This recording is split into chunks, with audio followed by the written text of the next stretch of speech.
Un jeune et brillant sportif sous le soleil s'envolait littéralement vers la victoire quand soudain il fait une syncope dont il ne se relèvera jamais. Il ne s'agit pas d'un problème cardiaque, il ne s'agit même pas d'un problème de dopage, mais simplement, hélas, d'un véritable coup de chaleur qui survient lorsqu'on n'hydrate pas suffisamment son organisme.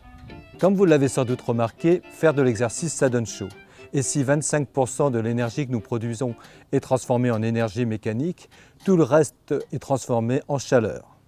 Si nous ne disposions pas de mécanismes de refroidissement efficaces, au bout d'une heure, notre organisme dépasserait la température de 60 degrés Celsius, ce qui est bien au-dessus de la limite compatible avec la vie qui est de 42 degrés.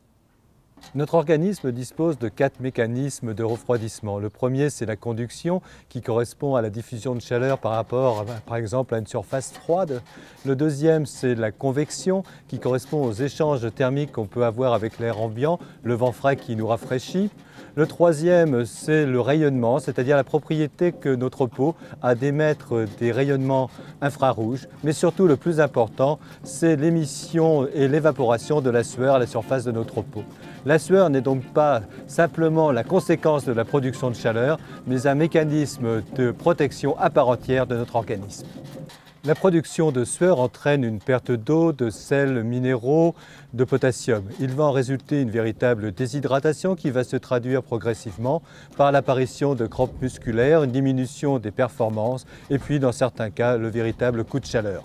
Il faut donc penser à réhydrater son organisme régulièrement dès que l'effort se prolonge. Idéalement, on devrait absorber à peu près 1 litre d'eau accompagné de 20 à 40 grammes de sucre et d'1 gramme de sel en 3 ou 4 fois. Il faut de l'eau dans votre organisme comme il faut de l'eau dans le radiateur de votre voiture. Mais le sportif amateur prend souvent plus soin de sa voiture que de son organisme. La preuve, sa voiture, il pense à la garer à l'abri du soleil alors qu'il pense rarement à se réhydrater.